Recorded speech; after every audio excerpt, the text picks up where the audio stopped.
La porte, chapitre 1. Oui, c'est cette impression étrange le point de départ. Dans quelles circonstances l'avez-vous vu pour la première fois? Oh, par hasard. Je buvais un café en terrasse. Où ça? Au Deus Ex Machina à Biarritz. J'étais en déplacement et je faisais une pause entre deux salons. Ah oui, je connais. Amateur de vieilles motos? Oui, dans mon jeune temps. Les vieilles bécanes m'ont toujours fasciné, comme des sculptures vrombissantes, des sculptures à dompter. Ah, j'en ai parcouru des kilomètres. C'est inattendu pour un lettré comme vous. Je vous aurais plutôt vu au volant d'une Morgane ou d'une Jaguar. Mais reprenons. Vous disiez à Biarritz, par hasard? En fait, je suis convaincue qu'il n'y a pas de hasard, juste des rendez-vous de la vie. Je dégustais donc mon grand crème, mon regard errant sur les passantes élégantes. En fait, il y en avait peu dans ce quartier. J'aurais certainement admiré davantage de beauté en Capeline, en bord de mer, mais bon, j'aime bien ce café. J'allais régler ma note quand je l'ai vue. Ce n'est pas sa robe rouge qui a retenu mon regard. Elle était toute simple, croisée façon kimono. C'est son allure qui m'a fascinée, car elle marchait à pas souverains, un livre ancien sous le bras, un sac à dos à l'épaule. Ce qui me frappa, c'est cette impression de déjà-vu. Son visage, il m'était connu. Mais où l'avais-je rencontrée?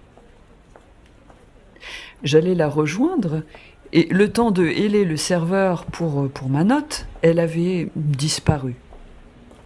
À l'angle de la rue? Non, elle était en face, sur l'autre trottoir. Aucune ouverture, porte ou rue. Un effet de votre miroir, peut-être, ou ça vous arrive de consommer des drogues?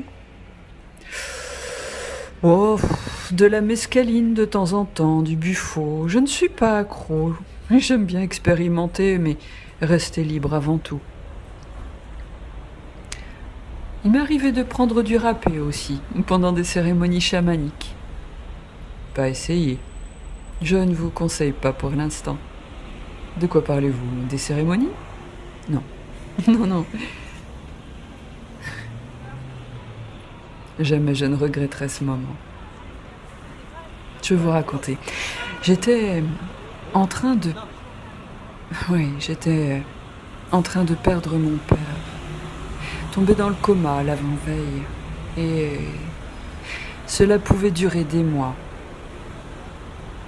J'ai maintenu l'invitation reçue après discussion avec mon entourage et je m'y suis rendue. 10 heures de voiture quand même. Ça se passait dans une yourte, à l'écart de tout. Elle était somptueusement décorée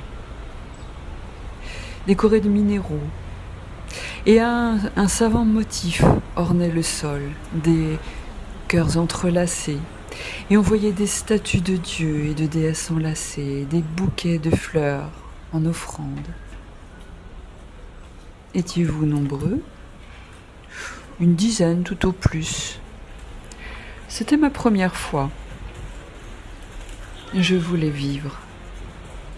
Je le sentais au fond de moi, le moment serait révélateur. Décidément, vous me surprenez. Et ce chaman, venait-il d'Amérique centrale? Cette chamane. Elle y avait vécu, et depuis son enfance, elle était entourée de ses passeurs, une tradition familiale. Racontez-moi cette cérémonie. Oh, brièvement, je dirais que c'était étrange et beau. Elle chantait, s'accompagnant d'une harpe, un guitariste à ses côtés. Durant toute la nuit, chant et soins ont alterné à coups de plumes, de passes, de dialogue avec l'invisible. Le rituel du râpé m'a plu. On est assis face à face et on introduit une pipe dans une narine, on y souffle, puis dans l'autre.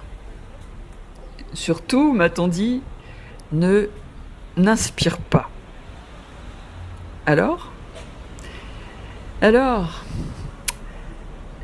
j'ai été malade comme un chien. Ah là là. Après avoir regagné tant bien que mal ma place, comme si j'avais bu d'un trait 2 ou 3 verres de tequila, mon corps m'a semblé exploser, s'expanser. Je ne le maîtrisais qu'à grand-peine. Heureusement, mon voisin, un berger tout à fait habitué à ces cérémonies, m'a indiqué comment respirer. J'ai un peu mieux géré la situation, tenant un précieux saladier à 2 mains, si vous voyez ce que je veux dire.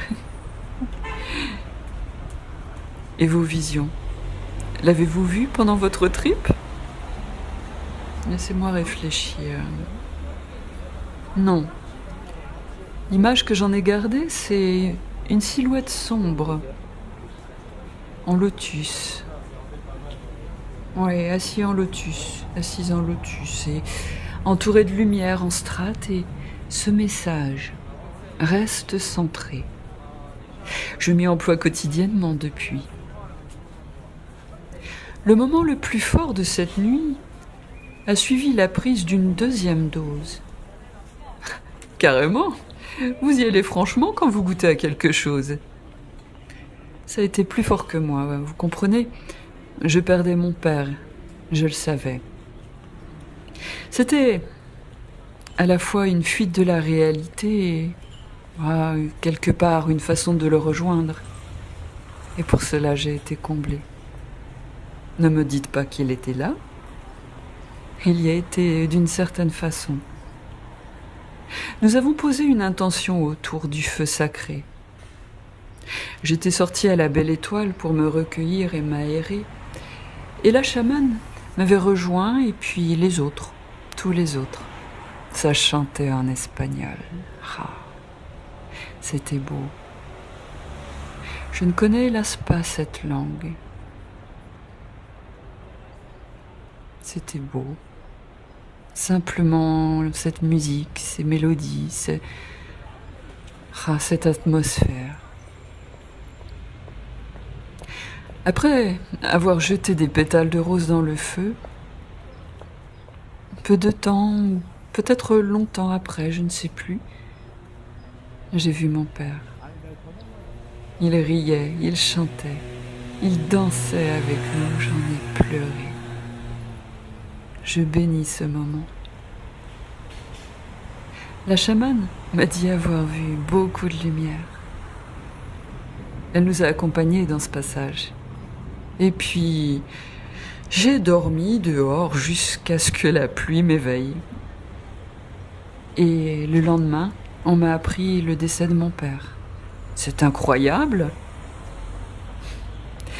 Il y a plus de choses dans le ciel et sur la terre, Horatio, que n'en rêve votre philosophie, disait Shakespeare. La jeune femme, pour vous, n'était pas une hallucination? Au début, je me suis posé la question.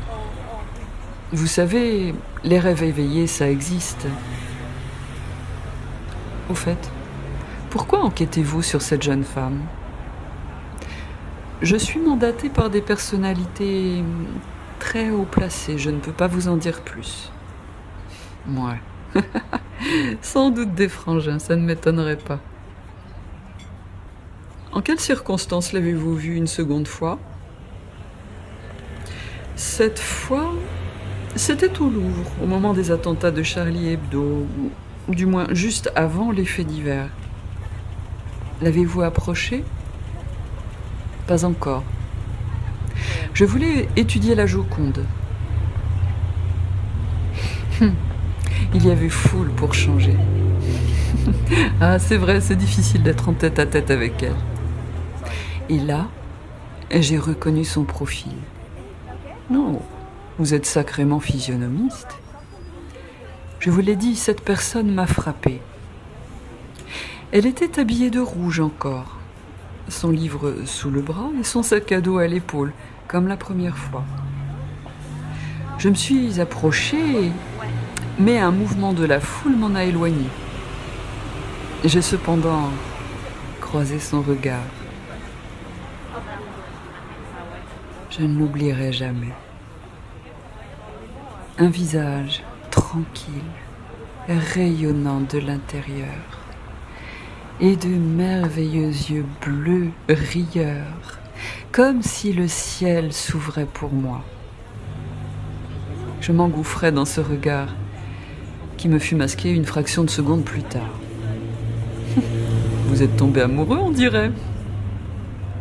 Peut-être.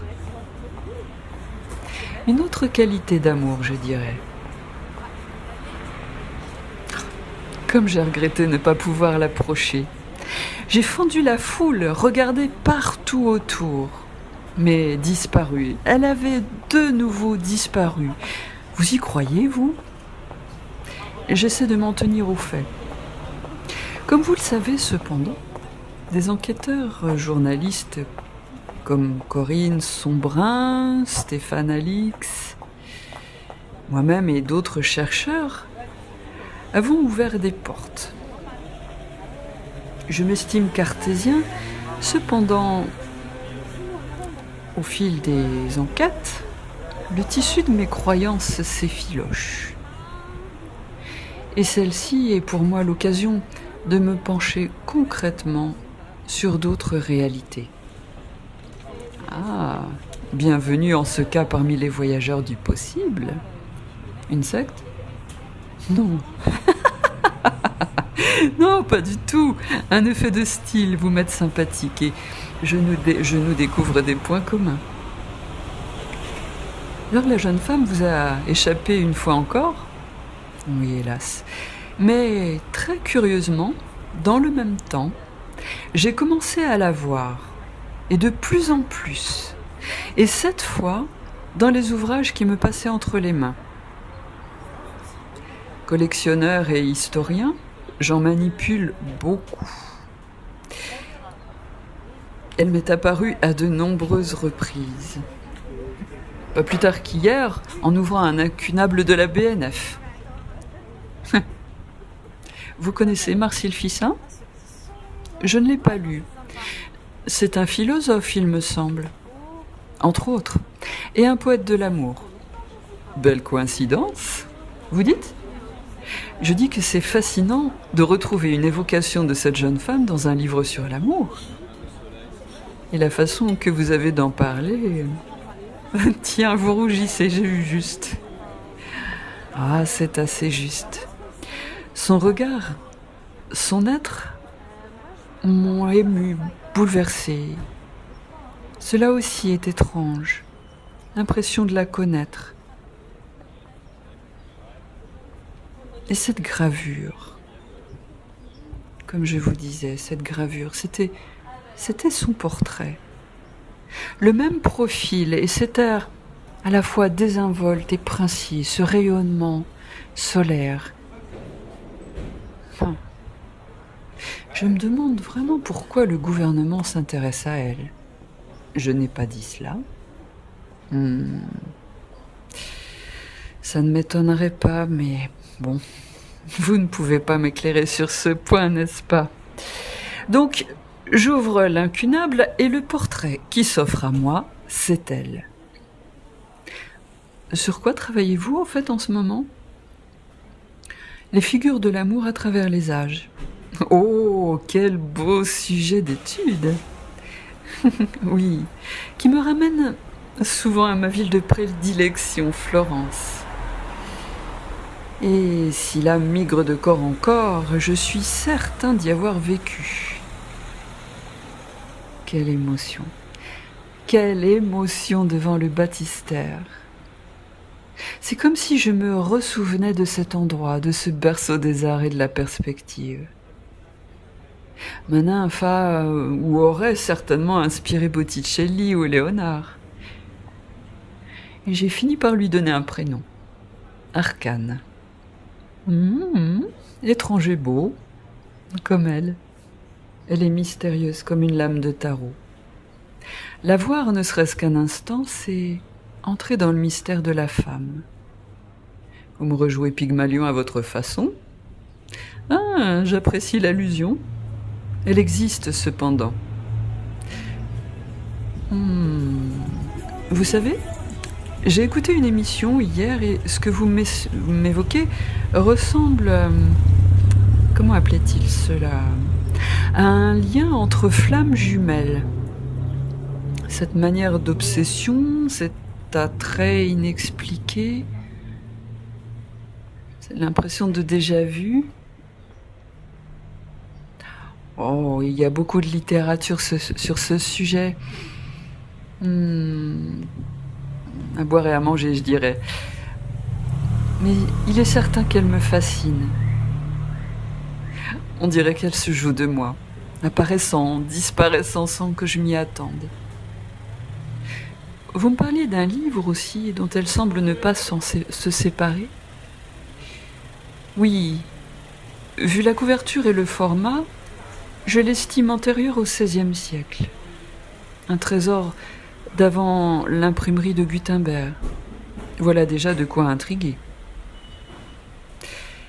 Foulques, nous allons continuer cet entretien demain. Je dois poursuivre d'autres activités. Et je vous propose... Bon, laissons passer cette moto. Je vous propose de nous retrouver demain, oui c'est cela, au Café de la Paix à Reims.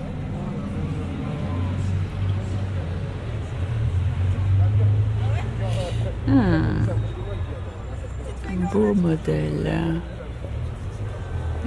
Bon, excusez-moi. Choix judicieux. En fin d'après-midi alors.